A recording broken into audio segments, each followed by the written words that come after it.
In this lesson, we'll discuss and also look at saving your Revit MEP project, but enabling work sharing. So you may say or may ask, what is work sharing? Work sharing is a way to make a central Revit project file and allow other users to have local files or local copies that synchronize to the main central Revit file or project. This is called work sharing. So for example, in an architecture firm or design firm, you may have multiple individuals working on the same Revit project. Well, instead of passing one singular file around, a central Revit project file is created, and all of the users have their own local copy of that central file, and they add their own elements. And the discipline and how it's set up can vary, meaning you could have individuals working solely on mechanical, electrical, and plumbing elements. You could have other individuals working solely on structural elements, and others still working on architectural elements. Or you could delineate down even a little further, so certain individuals may just be working on walls or doors or HVAC systems or plumbing systems. So the approach can take a different shape depending on the need and the size of firm and the number of individuals working on the project.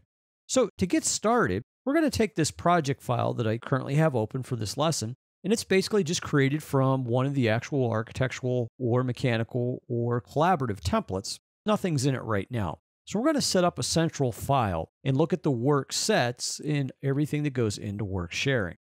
To do this, let's go to the Collaborate tab on your ribbon. The first thing you'll want to do on the Collaborate tab is all the way on the left, click Work Sets. This will start the process of creating a central file. Now, by default, since this file is blank, and generally you should create a work set before starting the project, so this work sharing environment is set up first.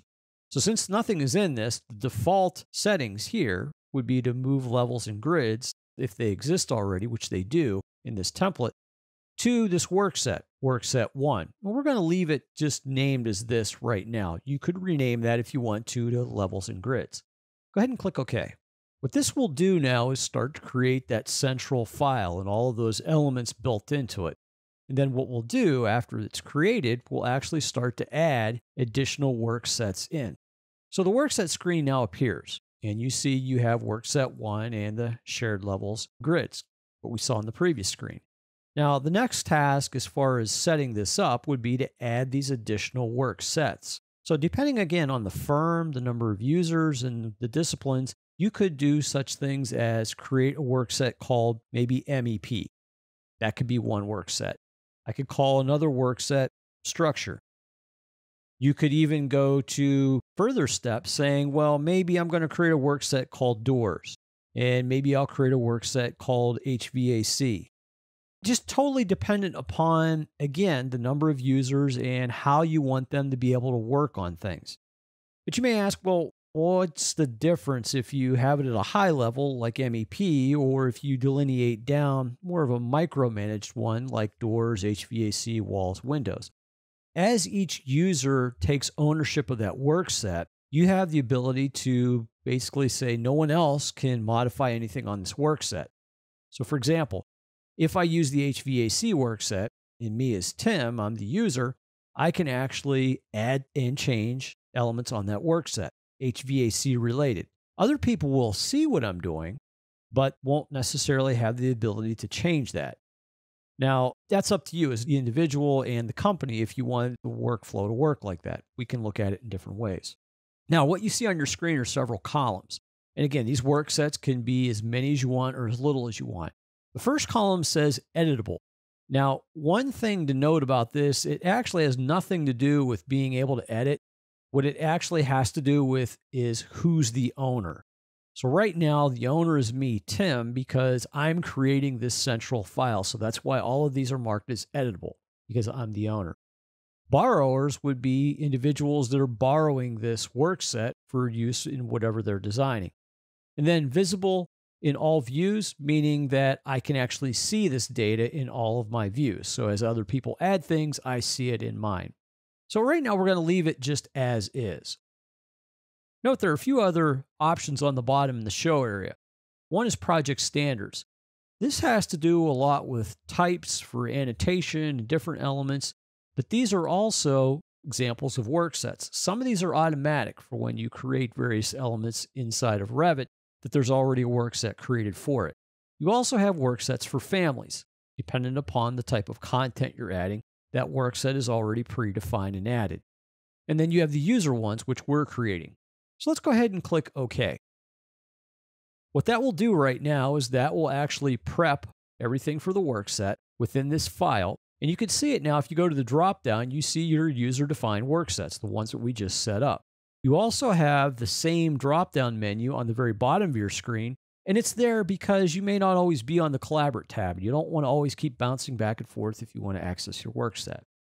Once this is set up, then again, you could go back to work sets and add more, change, etc. But the next step before this is actually shared is now to save this as a central file. To do that, go to the large R in the upper left, Save As, and click Project. Now it's going to come up for a name. Now the name we started with was 509, but I'm going to actually add after it the term or the text Central Project. It could be Central Project, Central File. You could pick and choose whatever name you want. But basically, this is the actual master file that would sit on a server, if you will. And no one, once it's set up, should be accessing this. You would access your local copy. Go ahead and click Save. What it will actually do then is it will prepare and create this file. It'll also create a backup folder along with that file in the directory wherever you chose to save it. Once that's complete, we'll go back and look at our work sets. Now, the thing you should do once you have everything set up, meaning the work sets created, originally they were all owned by me, but I don't want to own them now because I want to distribute out the ownership to other individuals. So what you should do is click Relinquish All Mine. Basically, that means I give up ownership for anything that I currently had ownership with. Once that's done, I can go to Synchronize with Central and Synchronize Now. Both of these options synchronize any changes to the central file, but the Synchronize and Modify settings allows you to add additional comments if you want to. And this is for history purposes, so you can actually track what each individual does. I'm just going to go ahead and click OK. So that'll push any changes back. Now, technically, there were none because we didn't do anything. Now, let's go ahead and click Work Sets again, over on the left on the Collaborate tab. This time, what you'll see is the owner column is blank. That's because I used the Relinquish All Mine option, and Editable now is changed to No. Again, that doesn't mean you can't edit that. That just means that I don't own it right now. I'm not the owner of that actual work set itself.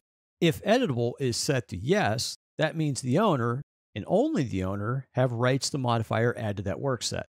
If it's set to No, anyone can actually add or modify to the work set, including the owner. Open means that it's open right now, and View in all views, I can see it in all my views. Go ahead and click OK.